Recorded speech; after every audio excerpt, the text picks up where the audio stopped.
नमस्कार दोस्तों, मैं हूं आपकी अपनी प्राची अधिकारी। दोस्तों, आपने एक वीडियो जो 2-2.5 मिनट का था वो देखा होगा, जिसमें एक लड़की जो है वो बता रही है कि वो जीना नहीं चाहती और वो किस कदर इंसानों के बीच में परेशान है। और वो बात कर रही है कि कुछ मोहब्बत जो होती हैं वो निकाह के बाद भी, यानी कि शादी के बाद भी अधूरी रह जाती हैं। कितना सच है ना। ज़िंदगी हम लड़कियों की कुछ ऐसी ही होती है। ज़रूरी नहीं है कि आपको प्यार मिले, लेकिन हमें बहुत सारी चीज़ें सोचनी होती है कि हमारे जाने के बाद हमारे माँ बाप, उनका क्या होगा। अगर मान लीजिए माँ बाप से आपके रिश्ते ज़्यादा ठीक ना भी हों, या वो किसी परिवार के किसी सदस्य के भड़काने पर भी आपको गलत समझ रहे हों, तो भी कहीं ना कहीं उनके दिल में आपके जाने के बाद ठेस सी रह जाती है। इसलिए हमें बहुत कुछ सोचना होता है कि अगर हम मर जाएं तो सोसाइटी क्या कहेगी, और हमारे बारे में जो कहेगी कहेगी, लेकिन हमारे परिवार के साथ वो कैसा बिहेवियर करेंगे। शायद आयशा ने ये नहीं सोचा। सोचा होता तो अपनी ज़िंदगी ना लेती। हर किसी के जीवन में एक ऐसा मोड़ आता है जब वो सोचता है, चाहे वो डिप्रेशन हो। अभी आयशा का अगर आप केस ले, तो आप सिर्फ इसे एक डाउरी का ही केस मत समझिए। वो लड़का उसे अगर चाहता होता तो एक सूट में, अगर आरिफ आरिफ उसे रियली चाहता होता तो एक जोड़ी कपड़े में उसको अपना लेता। जो आदमी आपको चाहता है ना, वो आपको एक जोड़ी कपड़े में अपना लेता है।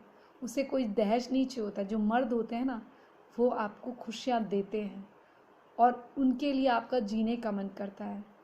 अगर आपकी शादी हुई है और ऊपर से वो भी लव मैरिज, उसमें डाउरी तो कहीं से कहीं तक आती ही नहीं। वो इंसान जो आपसे मोहब्बत करता है, प्यार करता है, वो आपके पैसे या आपसे कुछ लेने की नहीं सोचता, वो आपको हमेशा देने की सोचता है। वो सोचता है कि कैसे मैं अपनी बेगम, अपनी बीवी को कैसे सब कुछ दे दूँ, अपनी पत्नी को कैसे सब कुछ, सारी खुशियाँ दे दूँ कि उसके रिटर्न में वो मुझे और ज़्यादा प्यार करे, और जो खुशियाँ उसके माँ बाप ने न दी हों वो मैं खुशियाँ उसको दे दूँ, वो ये समझता है। और जो कहते हैं ना कि मेरा पति मेरा देवता है, वो कहानी उन लड़कों के लिए बैठती है जहाँ पर वो उनके लिए उनके पिता से ज़्यादा करते हैं। तो लड़कियां भी उनके बारे में उस तरह से सोचती हैं। हालांकि अब वैसी लड़कियां भी नहीं रही। हाँ, आयशा को जब मैंने देखा, उसका वीडियो देखा, तो शायद आपको यकीन नहीं होगा, जितनी बार मैंने उसका वीडियो देखा उतनी बार मुझे रोना आया होगा, क्योंकि उसकी कुछ बातें यहाँ लग रही थी, वो दिल को छू रही थी। और मुझे लग रहा था कि हर लड़की कहीं ना कहीं वैसे कनेक्टेड होती है। शायद हम आपको हर बात नहीं बता पाते, लेकिन ये इतना सच है।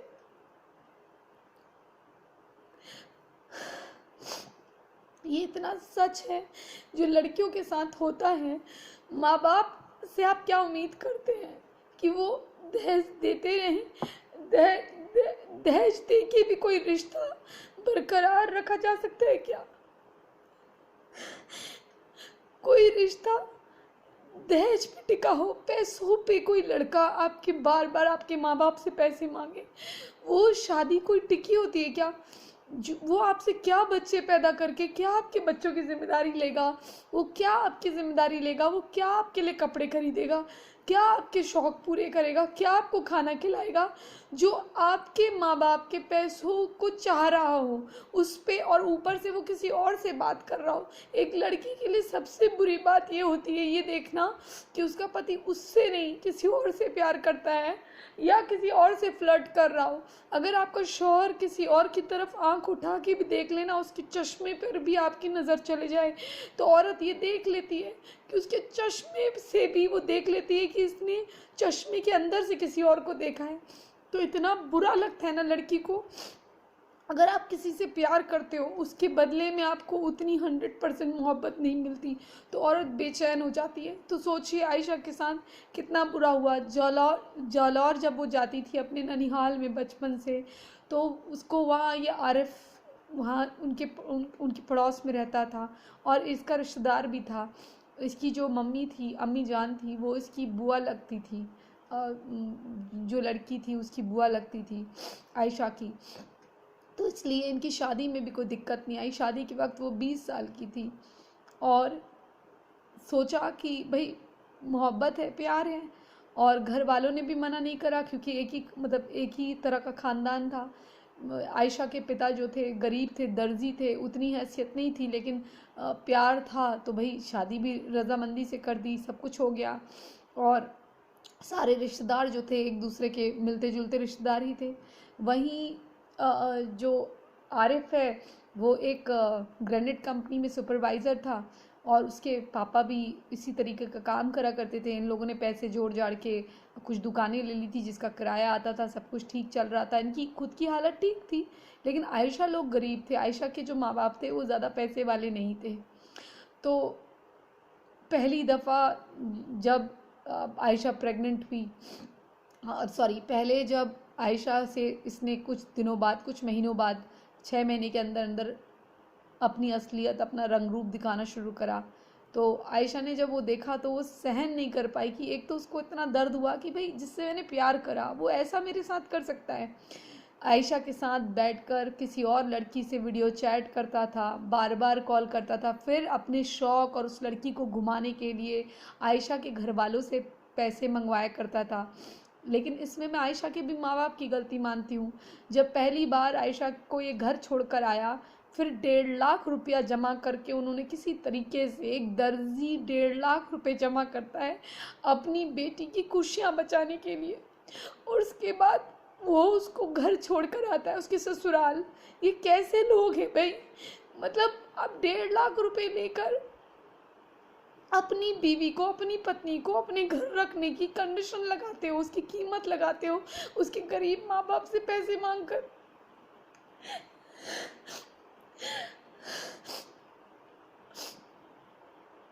उसके बाद यहाँ आयशा के बाप की गलती है बहुत ज़्यादा। वो उसको घर छोड़कर आते हैं, फिर कुछ दिनों के बाद फिर से 3 साल की शादी में 4 बार लड़की घर आती है। उसके बाद जब आखिरी दफ़ा उसको घर छोड़कर आता है तो उसको कहता है कि पैसे नहीं तो रिश्ता नहीं। तो ये लोग क्या करते हैं, उससे पहले आयशा प्रेग्नेंट होती है, जब लास्ट बार घर छोड़ने आता है तो उससे पहले आयशा प्रेग्नेंट होती है, तो उसको मारा भी करता था। तो बच्चा जो है मिसकैरेज हो जाता है। जब बच्चा मिसकैरेज हो जाता है, जिसका इल्ज़ाम वो लगा रहा है बदकिरदारी का, मतलब इतना कमीना इंसान है कि ये बता रहा है कि वो जब शादी हुई तो 1.5 महीने की प्रेग्नेंट थी। पहली बात तो चक्कर तुम ही से था उसका। अगर वो 1.5 महीने की प्रेग्नेंट हुई थी तो बच्चा तेरा ही होगा, क्योंकि तू इतना सीधा तो था नहीं, तुझे पता ना हो। जो लड़की मोहब्बत करती ना वही मर रही है। अगर उसकी ज़िंदगी में कोई और होता, उसको इतनी हिम्मत होती इस रिश्ते से बाहर निकलने की, तो तेरे जैसे इंसान के साथ रहती नहीं। और कोई मूव ऑन करने में कोई बुराई नहीं है। अगर कोई आपकी कद्र नहीं करता है, मैं लड़कियों को बोलती हूँ, अगर ठीक है, बड़ी खुशनसीब होती हैं वो लड़कियाँ जिनकी एक शादी होती है, एक पति होता है जिसके साथ वो सातों जन्म रहने का फैसला करती हैं, उनके दिल में ये होता है। नहीं तो कुछ शादियां ऐसी भी होती हैं कि पत्नी सोचती है कि इस जन्म में ही निपट जाए तो ज़्यादा अच्छा है। ऐसे लोग भी होते हैं जिनके साथ लड़की का 1 मिनट रहने का मन नहीं करता, लेकिन माँ बाप के डर से वो शादी निभा रही होती है। ऊपर से अगर वो लव मैरिज हो तो उसको ताने मार मार के कि तूने अपने मन से करी है, अब तुझे निभाना पड़ेगा, ये भी बोला जाता है। और कुछ रिलेशनशिप ऐसी होती है जिसमें इतना कम्युनिकेशन गैप होता है कि आपके तरीके की आपकी मोहब्बत नहीं होती। आप तो चाहते हैं कि आप साथ रहें, आप उससे प्यार करें या उसके करीब रहें। प्यार कोई फिजिकली नहीं होता, आप उसकी अटेंशन चाहते हैं। लेकिन जब आपकी वो ख्वाहिशें और अटेंशन ही नहीं दे सकता, आपको वक्त ही नहीं दे सकता, आप उसके साथ रहना नहीं चाहते हैं। क्योंकि जीवन बेशकीमती होता है। कोई आपको डॉरी के नाम से, बहाने से भी मारता है, कोई आपको मेंटली प्रताड़ित करके भी मारता है। यहाँ पर आयशा की मौत बहुत पहले हो चुकी थी, उसको मेंटली टॉर्चर करके मारा जा रहा था। आप सोचिए, आपकी पत्नी बगल में बैठ के किसी और से वीडियो चैट कर रही हो, उससे चुम्मा चाटी की बातें कर रही हो, उससे वो बातें कर रही हो जिस पे आपका हक हो, तो आप एक आदमी के तौर पर झेल पाएंगे? नहीं ना। तो लड़कियों से क्यों एक्सपेक्ट करते हो कि लड़की सब कुछ झेले? क्योंकि वो औरत है, उसका काम झेलना है, तुम्हारे जूते खाना है। ये किस तरह का समाज है? क्या तुम्हारी बेटी नहीं है? याद रखना, कभी जिस लड़की पे तुम जुल्म कर रहे हो, वो लड़की भी किसी आदमी की बेटी है। कभी तुम्हारी भी बेटी होगी, तुम्हारी भी बहनें होंगी। इस तरह से मत करो। हाय, बड़ी बुरी चीज़ होती है किसी लड़की की।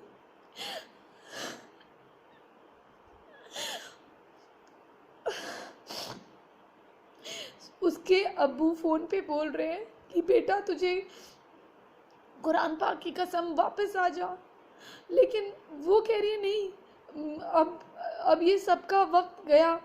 और वो ये भी कह रही थी कि मुझे नदी संभाले। कितनी दुखी होगी पता है आपको? आप कहते हो ना कि जीना जीना मुश्किल है, मरना आसान है। आपको पता है मरना भी बहुत मुश्किल होता है। एक लड़की को 100 बातें सोचनी होती है, आप समझ ही नहीं सकते कितना। जब ज़िंदगी, आपको पता है कि ज़िंदगी आपको बड़ी मुश्किल से मिली है।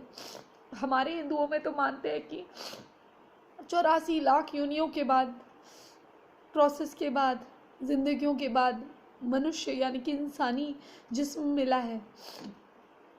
तो आप सोचिए मरना एक ऐसा डिसीजन होता है कि आप सारी ज़िंदगी के जो आपने ड्रीम्स सोचे होते हैं, उन ड्रीम्स को आप ख़त्म करने का इरादा रख लेते हो, कि मजबूती कर लेते हो कि बस अब नहीं जीना, अब हो गया। और आप याद रखो कि ज़रूरी नहीं कि कोई लड़का ही आपको टॉर्चर करे। कभी कभी आप इतना मानसिक तौर पे इतना परेशान हो जाते हो, आप थक जाते हो, आपको लगता है कि नहीं, ज़िंदगी में इतनी परेशानियां हैं, अब जीने का मन नहीं।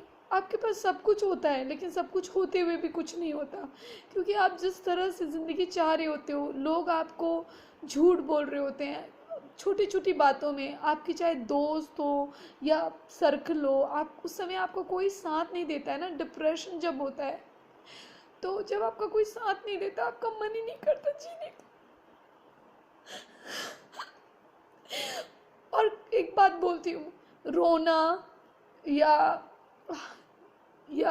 अपने गम को छुपाना या एक्सप्रेस करना, ये दोनों कमज़ोरी नहीं है। आप इंसान हो, आप जज्बाती होते हो, आपको रोना भी आता है, आपको हंसना भी आता है, पर ये अपने बारे में, अपनी गम के बारे में बताना या अपनी तकलीफ़ के बारे में बताना, मुझे नहीं लगता कि ये कोई कमज़ोरी की निशानी है। आयशा को ऐसा नहीं करना चाहिए था।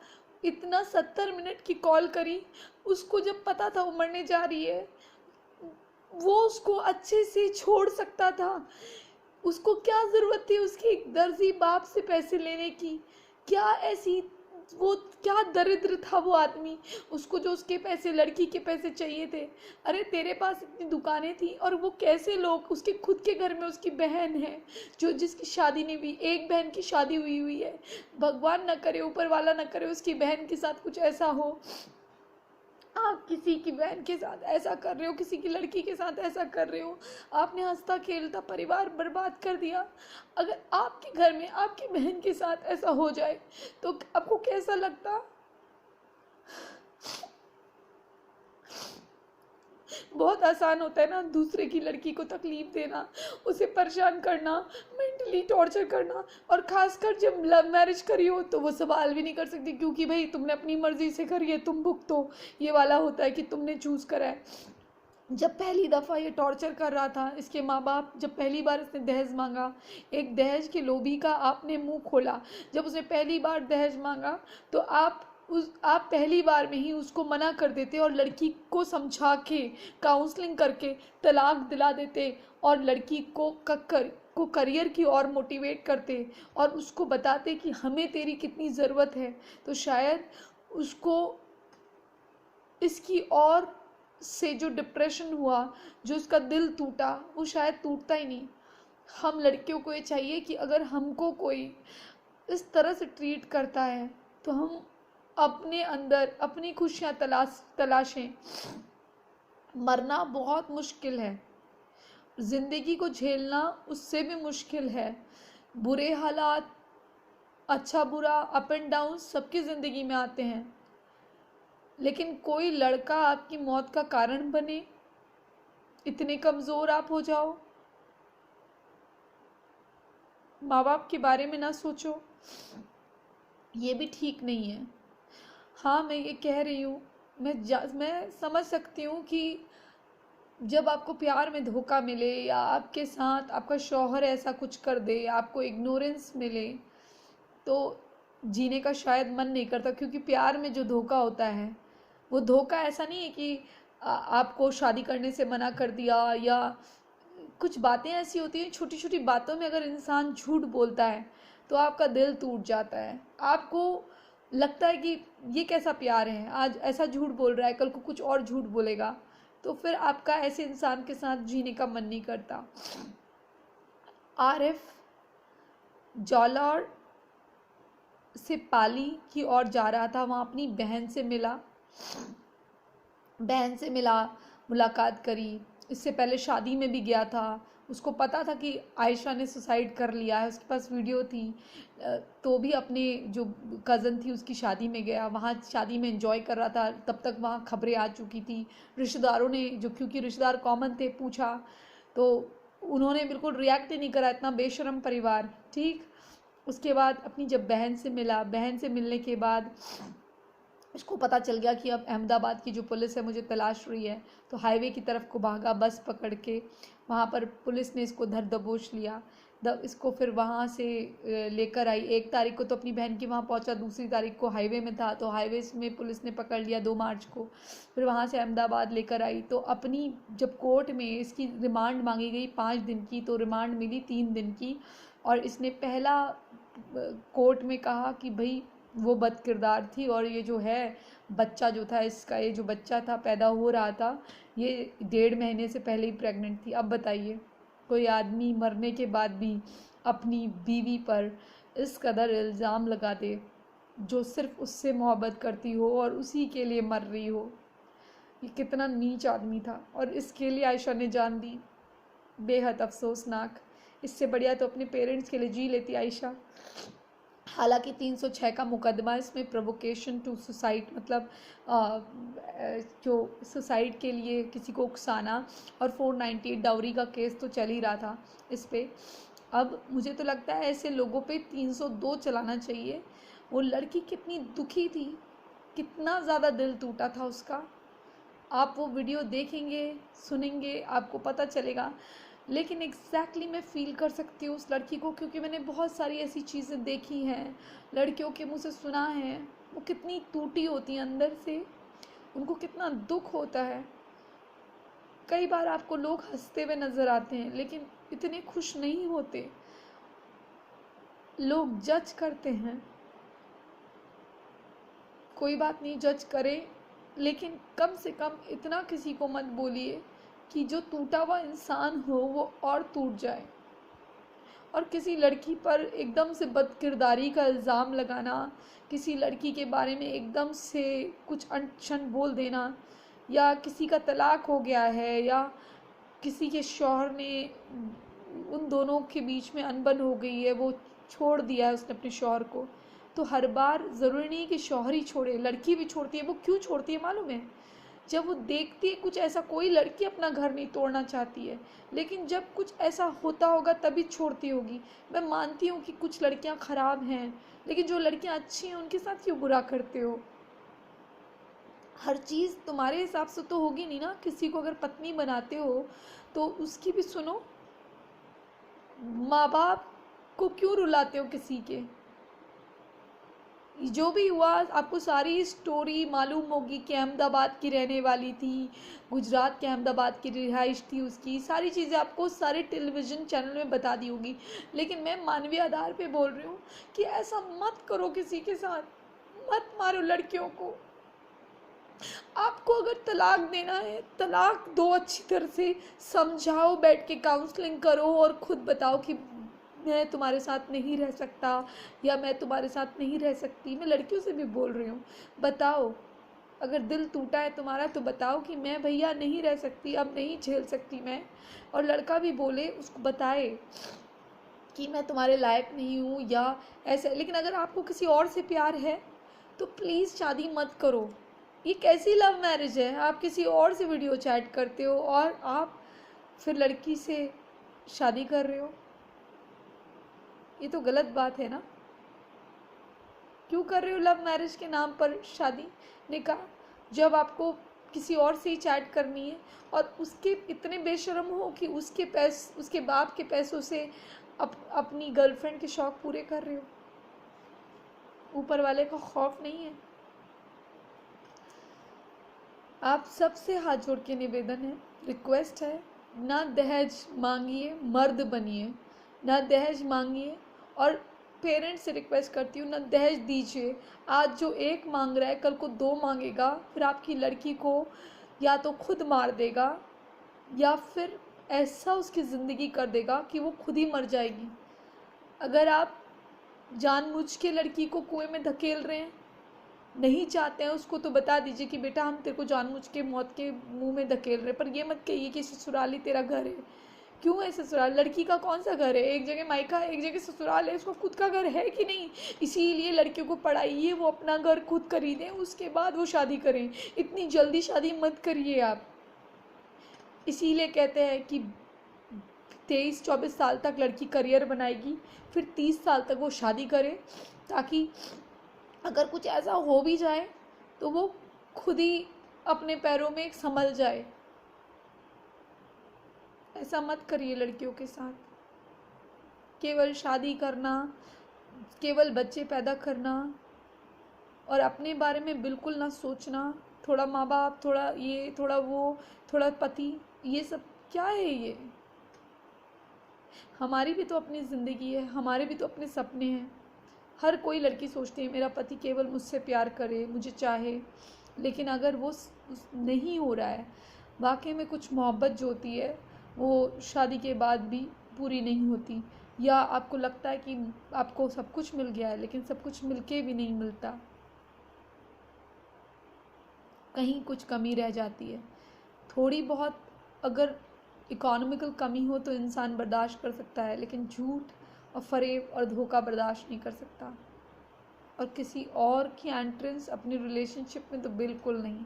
एक लड़की तो बिल्कुल, जिसका किरदार अच्छा हो, वो जीवन भर कंवारी रहना पसंद करेगी या अकेले रहना पसंद करेगी अपने स्वाभिमान से, लेकिन वो उस तरह से किसी धोखेबाज इंसान के साथ रहना पसंद नहीं करती।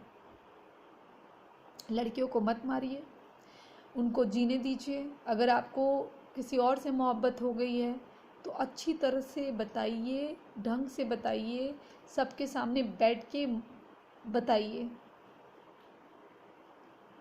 कि आपके दिल में क्या है। कम से कम वो दिल मजबूत कर ले। और आयशा जैसी जो लड़कियां हैं ना, जो बहुत इमोशनल होती हैं, उनके साथ ऐसा मत करिए, ठीक है ना? ऐसा मत करिए, क्योंकि हर लड़की ये सहन नहीं कर पाती। हर लड़की उतनी मजबूत नहीं होती। कई बार लड़कियां बहुत मजबूत आपको दिखती हैं, हो सकता है वो किसी का कत्ल करने की भी मजबूती पालती हूँ, लेकिन जब प्यार की बात आती है ना तो बहुत कमज़ोर हो जाती हैं, सीधे यहाँ चोट लगती है। प्लीज़ ऐसा मत करिए।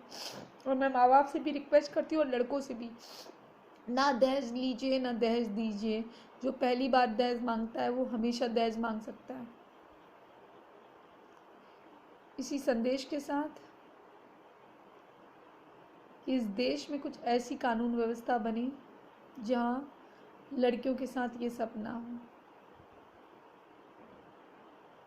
सुरक्षा केवल बाहर ही नहीं है, घर के अंदर भी है। बाप के घर में अगर कोई लड़की सुरक्षित फील करती है तो उसे मुसीबत पड़े तो वहाँ रहने दीजिए। और हाँ, अगर तुम वाकई में मर्द हो तो अपनी पत्नी को इतना परेशान मत करो कि उसकी मौत ही हो जाए, कि उसकी जीने की इच्छा ही ख़त्म हो जाए, या तुम्हारे से ताल्लुक़ ख़त्म होने के बाद वो किसी इंसान पे कभी भरोसा ना करे।